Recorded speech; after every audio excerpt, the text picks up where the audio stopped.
ఆంధ్రప్రదేశ్ ముఖ్యమంత్రి జగన్మోహన్ రెడ్డి వైఎస్ అవినాష్ రెడ్డిపై వేటు వేయబోతున్నారా? కడప ఎంపీ స్థానం నుంచి తన సోదరి వైఎస్ షర్మిలను నిలబెట్టేందుకు ప్రయత్నం చేస్తున్నారా? వైఎస్ షర్మిలకు YS Jaganmohan Reddy open offer ఇవ్వబోతున్నారా అంటే అవుననే సమాధానం ఇస్తున్నారు కొంతమంది రాజకీయ విశ్లేషకులు. ఇక ఇదే అంశానికి సంబంధించి మనతో మాట్లాడేందుకు ప్రముఖ సీనియర్ జర్నలిస్ట్ దుర్గాకుమార్ గారు మనతో ఉన్నారు. ఆయనతో మాట్లాడదాం. సార్ నమస్తే. సార్ నమస్కారం కృష్ణ గారు, మన వీక్షకులకు కూడా నా నమస్కారం. సార్, ఆంధ్రప్రదేశ్ ముఖ్యమంత్రి వైఎస్ జగన్మోహన్ రెడ్డి గారు వైఎస్ అవినాష్ రెడ్డిపై వేటు వేసేందుకు సిద్ధమయ్యారని, కడప ఎంపీ స్థానం నుంచి వైఎస్ షర్మిలను పోటీ చేయించే యోచనలో జగన్మోహన్ రెడ్డి ఉన్నట్లుగా ఒక ప్రచారం జరుగుతుంది. సోషల్ మీడియాలో ఒక వార్త ఇప్పుడు చక్కర్లు కొడుతోంది. ఏంటి సార్, నిజంగా రానున్న ఎన్నికల్లో కడప ఎంపీ స్థానాన్ని నుంచి వైఎస్ షర్మిలను పోటీ చేసే దిశగా జగన్మోహన్ రెడ్డి అడుగులు ముందుకు వేస్తున్నాడా అంటే ఏం చెప్తారు? ఎందుకు ఈ ప్రశ్న అడుగుతున్నాం అంటే, వైఎస్ వివేకానంద రెడ్డి హత్యకి అవినాష్ రెడ్డికి సంబంధం ఉన్నట్లు జగన్మోహన్ రెడ్డి భావిస్తున్నాడని, ఆ వ్యతిరేకత వల్ల రానున్న ఎన్నికల్లో అవినాష్ రెడ్డి అక్కడ గెలిచేటువంటి పరిస్థితి లేదు కాబట్టి వైఎస్ షర్మిలను అక్కడ నిలబెట్టి గెలిపించే ప్రయత్నం చేస్తున్నాడు జగన్మోహన్ రెడ్డి అంటూ కూడా ఒక వార్త ఇప్పుడు సోషల్ మీడియాలో చక్కర్లు కొడుతోంది. ఏంటి సార్, ఈ వార్తలో వాస్తవం ఉందా అంటే ఏం చెప్తారు? వార్తలో వాస్తవం అంటే, వివేకానంద రెడ్డి గారి హత్య అనేది ఒక అపరిష్కృతంగా 5 ఏళ్ల నుంచి ఒక అంటే అది ఎట్లా ఉందంటే, అటు పైకి వెళ్ళట్లేదు, కిందకి వెళ్ళట్లేదు, మధ్యస్థంగా ఎలాడుతూ ఉందండి. ఒక ఆయన ఆత్మే తిరుగుతుందా అన్నంత ఇదిగా కితకితలు పెడుతుంది వైఎస్ఆర్ కుటుంబాన్ని వివేకానంద గారి ఆత్మ. తర్వాత ప్రజల్ని అంత వెదకి కూడా గురి చేస్తుంది కడప ప్రజల్ని. ఎందుకంటే కనీసం ఇందులో నిందితులు కనుక శిక్ష కనుక పడితే కనీసం ప్రజలకు కూడా ఒక మానసిక తృప్తి, వివేకానంద రెడ్డి గారు లాంటి పెద్ద మనిషిని చంపినందుకు ఫలానా ఆడికి ఉరి పడిందనో లేకపోతే యావజ్జీవ శిక్ష పడిందనో ఒక తృప్తి అనేది మిగులుతుంది. తర్వాత ఈమె డాక్టర్ సునీత గారికి కూడా, ఆమె కూడా ఎంత వ్యధపడుతుందంటే, తండ్రిని ఆ విధంగా అమానుషంగా దారుణంగా హింసించి చంపితే నేను ఏమీ చేయలేని పరిస్థితుల్లో ఉన్నాను, ఆ కేసు ఎటు పరిష్కారం కావట్లేదు, అది ఎవరెవరి మీదకో తిప్పుతున్నారు, ఆ అమాయకుల మీదకి అసలాళ్ళు తప్పు తిరుగుతున్నారు, అందులో సొంత రక్త సంబంధికులు. ఈ వ్యధ కుటుంబంలోనూ మిగిల్చింది. తర్వాత దీని పరిణామాలు, రాజకీయ పరిణామాలు కూడా మీరు అన్నట్టు రకరకాలుగా వెళ్ళే అవకాశం కనపడుతుందండి. ఇది అంటే ఏ స్టెప్ తీసుకుంటే ఒక రకంగా ఉంటుంది, ఒక రకమైన స్టెప్ తీసుకుంటే ఇంకో రకం. ఇప్పుడు సపోజ్ జగన్మోహన్ రెడ్డి గారు కనుక రాజీ పడి షర్మిల గారితో ఇక అనవసరం, జరిగింది ఏదో జరిగింది, ఇంకా నా రాజకీయ జీవితంలో నష్టపెట్టుకోవటం అనవసరం, సొంత చెల్లి తల్లి కాబట్టి వీళ్ళని దూరంగా పెట్టి నేను సాధించేది ఏముండదు, కొన్ని ఎన్ని లక్షల కోట్లు సంపాదించినా చివరికి ఇప్పుడు సొంత కుటుంబంలో ఈ పని చేసి వెళ్ళి అపకీర్తి మిగులుతుంది. యాజ్ ఇట్ ఈస్గా ఇమ్మీడియట్గా కనుక వాళ్ళు వేరే పార్టీ తరపున వచ్చి కనుక ఆంధ్రప్రదేశ్లో కనుక ప్రచారం చేస్తే ఖచ్చితంగా డిఫీట్ కూడా ఇంకా ఈజీ అవుతుంది. ఇప్పటికే ప్రజలు ఒక అభిప్రాయానికి వచ్చేసారండి. ఇంకా ఈ అకృత్యాలన్నీ కనుక షర్మిల నోట కనుక బయటకు వచ్చినాయి అనుకోండి, ఇక షర్మిల గారి కన్నా అథారిటీగా చెప్పగలిగిన వాళ్ళు ఎవరండి? కుటుంబంలో జరిగిన ఇలాంటి దారుణాల గురించి, ఆయన వ్యక్తిత్వం గురించి కనుక చెప్తే ప్రజలు నమ్మింది, ప్రజలు చూసింది వైఎస్ఆర్ గారి వ్యక్తిత్వాన్ని చూశారు జగన్ గారిలో. ఇప్పుడు షర్మిల గారు తన సొంత చెల్లి ఇంట్లో ఏమేం చేశాడు ఈ మనిషి, ఇంట్లో ఈ మర్డర్లకి ఇలాంటి దారుణాలకు కూడా ఈయన ఎంతవరకు బాధ్యుడు అనే విషయాలు కనుక బయటకు వస్తే చాలా సెన్సేషన్ అవుద్దండి.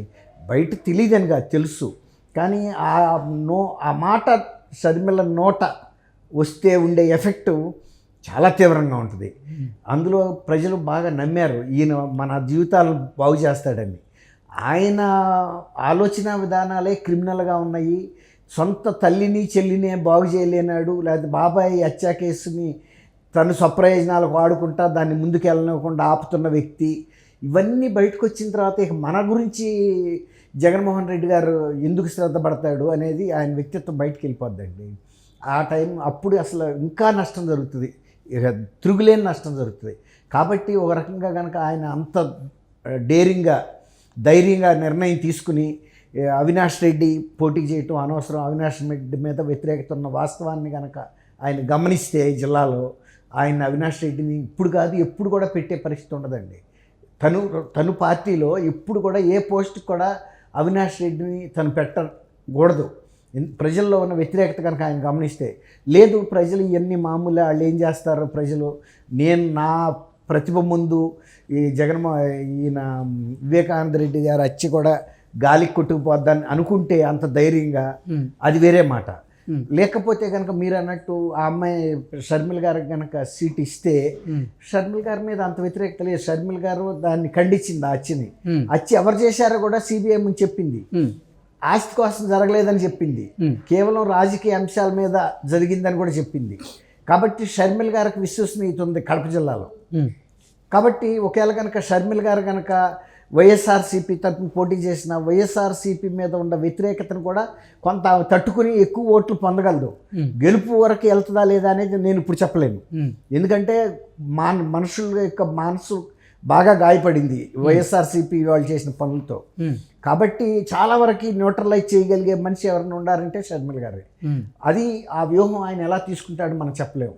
లేదు జరిగింది ఏదో జరిగిపోయింది, ఇంకా ఏం జరుగుతుంది, నేను ఈయనకి కూడా సీట్ ఇచ్చి గెలిపించుకోగలను అని కనుక అనుకున్నాడు అనుకోండి, అది వేరేగా ఉంటుంది. అది మనం ఇప్పుడే అంటే అసలు సోనియా గాంధీ గారి టీంలో షర్మిల గారు జాయిన్ కాబోతున్నారని, తద్వారా కాంగ్రెస్ పార్టీ నుంచి ఆంధ్రప్రదేశ్ రాజకీయాల్లో ఆవిడ యాక్టివ్గా మారే అవకాశం ఉంది. రానున్న రోజుల్లో ఆంధ్రప్రదేశ్లో షర్మిల గారి ద్వారానే రాజకీయం నడవబోతుంది కాంగ్రెస్ పార్టీ నుంచి అంటూ ఒక వార్త ఇప్పుడు సోషల్ మీడియాలో కూడైకి వస్తున్న నేపథ్యంలో దాన్ని నిలువరించేందుకే జగన్మోహన్ రెడ్డి ఈ ప్రయత్నం చేశారు అంటూ కూడా కొంతమంది విమర్శలు చేస్తున్న నేపథ్యం మనం చూస్తున్నాం. అంటే దీన్ని ఎలా చూడొచ్చు సార్? కాంగ్రెస్ పార్టీ అనేది ఒక జాతీయ పార్టీ అండి. వాళ్ళు ఎప్పుడు ఎక్కడ ఎవరిని ఎట్లా ఉపయోగించుకోగలుగుతారో అట్లా ఉపయోగించగలరు. ఇప్పుడు మొన్న యాక్చువల్గా ఆమె తెలంగాణ ఎన్నికలప్పుడే కాంగ్రెస్లో విలీనం అవటానికి సిద్ధమైంది బేషరతుగా. అయినా కూడా ఆ పర్టికులర్ టైం అది కరెక్ట్ టైం కాదనుకుని వాళ్ళు కాంగ్రెస్ వాళ్ళు ఆమెను అవేర్నెస్లో పెట్టారు, పక్కకు పెట్టారు. ఎందుకంటే ఆమె అప్పుడు పార్టీలో చేరటం వల్ల జరిగే లాభం కంటే నష్టం ఎక్కువ జరుగుతుంది ఇక్కడ. ఎందుకంటే ఆమె జగన్మోహన్ రెడ్డి గారి మన రాజశేఖర రెడ్డి గారి కూతురుగా ఈవిని ఒక బూసిగా చూపించి బీఆర్ఎస్ లబ్ధి పొందగలదు. ఇంతరాక మనం బాగా వర్కౌట్ చేసుకుని ఈ టైంలో కనుక ఈ చిన్న పొరపాటు చేస్తే నష్టపడతామని దూరంగా పెట్టారు. అదే షర్మిల గారి సేవలో ఆంధ్రప్రదేశ్లో ఇంకొక రకంగా ఉపయోగించుకుంటారు.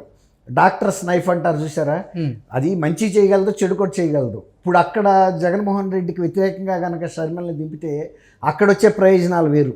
ముందు జగన్మోహన్ రెడ్డి కట్ అయిపోతాడు. ఆయనకి విశ్వసనీయత అనేది ఉండదు. సొంత కుటుంబ సభ్యురాలు చెల్లెలు అదే డిఎన్ఏతో వచ్చి, ఇప్పుడు అతను ఒక ఫాల్తూ మనిషి, అతను పార్టీ లేదు, అతను ప్రజల పట్ల అభిమానం లేదు, తల్లి చెల్లి పట్ల అభిమానం లేని వ్యక్తి మీకేం చేస్తాడు, ఏ వర్గాన్ని ఆయన వదిలిపెట్టాడు, అందరినీ వేధించలేదా అని ప్రశ్నిస్తే ప్రజలు కూడా సమాధానం చెప్పలేరు. తర్వాత ఆయన కుంభకోణాల గురించి కూడా బయట పెట్టింది అనుకోండి, పెట్టక తప్పదు కదా. ప్రతిపక్ష పార్టీలో వచ్చినప్పుడు ఆయన పొగట్టడానికి కాదు కదా. ఇప్పుడు ఇసుక కుంభకోణం పెట్టగలదు, లిక్కర్ కుంభకోణం పెట్టగలదు, తర్వాత ఆ కేసుల గురించి అవన్నీ కూడా మాట్లాడాల్సి వస్తుంది. ఒక్కసారి కనుక కాంగ్రెస్లో ఆమె లీడ్ పొజిషన్లో స్టార్ క్యాంపెయినర్గా వెళ్ళినప్పుడు ఇక అన్నయ్య చెల్లి భావన ఉండదు అక్కడ. పూర్తిగా కోడి పుంజులు ఎలా అయితే పందెంలో కొట్టుకుంటాయో అంతే. అందులో ఆ పోరాటంలో ఎవరైనా పోవచ్చు, నడ తెగవచ్చు.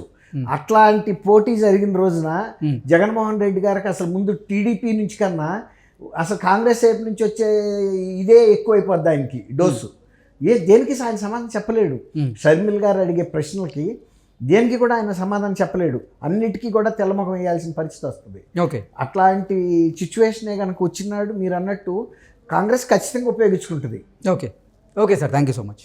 థ్యాంక్ యూ కృష్ణ గారు, వీక్షకులకు కూడా.